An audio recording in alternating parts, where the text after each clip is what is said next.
এই জুবিনদাৰ গানটোৰ দৰে MA BA পঢ়িলোঁ, চাকৰি নাপালোঁ। এতিয়া চাহ খেতি কৰি চলি আছিলোঁ। এতিয়া চাহ খেতিৰ ভৱিষ্যত দেখিছেই। চাহ খেতিৰ মূল্য হৈছেগৈ আপোনাৰ 8 টকা 10 টকা।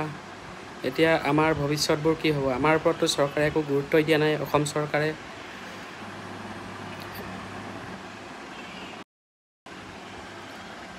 বন্ধুসকল কমেণ্ট কৰি জনাব সমস্যাবিলাকৰ সমাধান কেনেকৈ হ'ব।